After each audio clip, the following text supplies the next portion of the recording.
بسم اللہ الرحمن الرحیم نحمدہ ونصلی علی رسولہ الکریم۔ جمعیت علماء اسلام نے ہمیشہ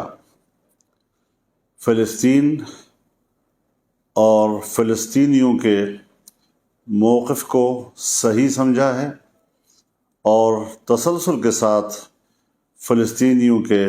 موقف کے ساتھ شانہ بشانہ کھڑی رہی ہے۔ آج بھی ہم اس بات کا اعادہ کرنا چاہتے ہیں کہ ہم فلسطینی بھائیوں کے ساتھ ہیں، ان کے شانہ بشانہ ہیں، اور ایک روز قبل فلسطینی مجاہدین نے اسرائیل پر جو حملہ کیا ہے، یہ حملہ بہت تاریخی کامیابی ہے۔ میں اس کو ایک تاریخی معرکہ سے تعبیر کرتا ہوں۔ جن علاقوں پر انہوں نے قبضہ کیا ہے یہ ان کے اپنے علاقے ہیں اور اپنے علاقے انہوں نے واپس لیے ہیں۔ اس حوالے سے میں فلسطین کے عوام کو اور فلسطین کے مجاہدین کو مبارکباد پیش کرتا ہوں۔ دنیا نے یہ سمجھ رکھا تھا کہ فلسطین اور فلسطین کا مسئلہ اور فلسطینیوں کا موقف وہ ابدی نیند سو چکا ہے۔ اب فلسطین کا موضوع دوبارہ نہیں اٹھ سکے گا، اور ناعاقبت اندیشوں نے دنیا میں یہ بات پھیلائی،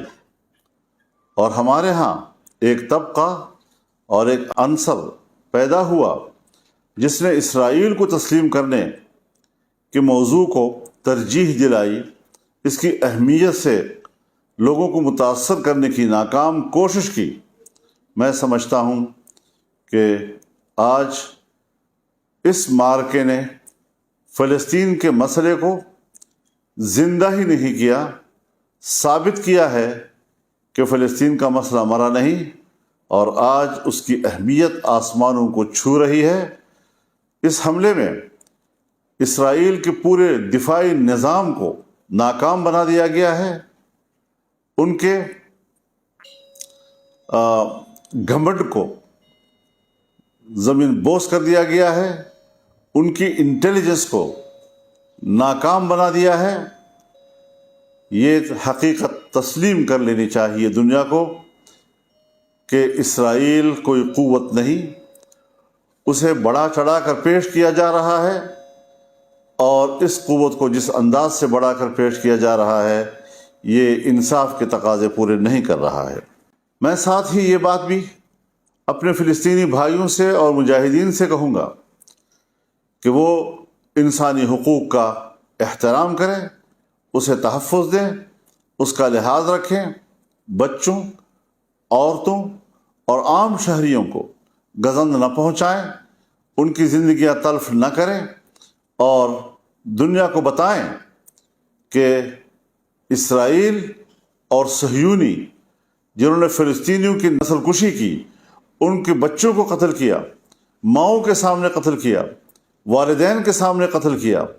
اور کوئی احترام آدمیت انہوں نے نہیں دکھائی، آج ہمیں اس کے بدلے میں یہ ثابت کرنا چاہیے کہ اسلام اور مسلمان کس طرح انسانی حقوق کا تحفظ کرتا ہے۔ اس حوالے سے ہم ضرور فلسطینیوں سے یہ اپیل کریں گے کہ وہ ان انسانی حقوق کے تحفظ میں بھرپور کردار ادا کریں۔ میں یہ بھی کہنا چاہتا ہوں کہ اقوام متحدہ بھی اپنا فرض پورا کرے، 1967 کی قراردادوں پر عمل درآمد کرائے، بیت المقدس کو مسلمانوں کے حوالے کرے، اور اس کو فلسطین کا دارالخلافہ تسلیم کرے۔ ہم اس حوالے سے جو بھی اپنا موقف رکھتے ہیں، اس حوالے سے ہم ایک OIC کا بھرپور اور فوری اجلاس بلانے کا مطالبہ کرتے ہیں۔ اس میں ہمارے دوست ملک، انتہائی قابل احترام سرزمین سعودی عرب سے بھی بھرپور کردار ادا کرنے کی ہم توقع رکھتے ہیں، وہ فوری طور پر OIC کا اجلاس بلائے، پاکستان کی گورنمنٹ وہ فوری طور پر اس حوالے سے کردار ادا کرے تاکہ اسلامی دنیا بیٹھ کر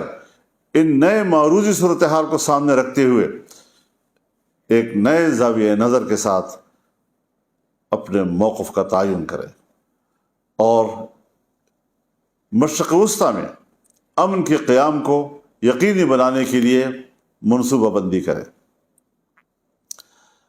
یہ بات ثابت ہو چکی ہے کہ جب تک فلسطین کو تسلیم نہیں کیا جاتا، فلسطینیوں کو اس کی سرزمین نہیں دی جاتی، کبھی بھی مشرق وسطیٰ میں امن نہیں آ سکتا۔ اس حقیقت کو تسلیم کر لینا چاہیے اور اسی بنیاد پر ہم یہ سمجھتے ہیں کہ ہمیں اپنے رویوں پہ نظر رکھنی چاہیے، عرب دنیا کو بھی، پوری اسلامی دنیا کو بھی۔ اور میں یہ بھی اعلان کرتا ہوں کہ اگلے جمعے انشاءاللہ العزیز پورے ملک میں فلسطینیوں کے ساتھ یکجہتی کا دن منایا جائے گا اور تمام ملک کے ضلعی ہیڈ کوارٹرز میں مظاہرے کیے جائیں گے ان کے حق میں اور ان کی تائید میں۔ ضلعی ہیڈ کوارٹرز سے اگر کوئی تحصیل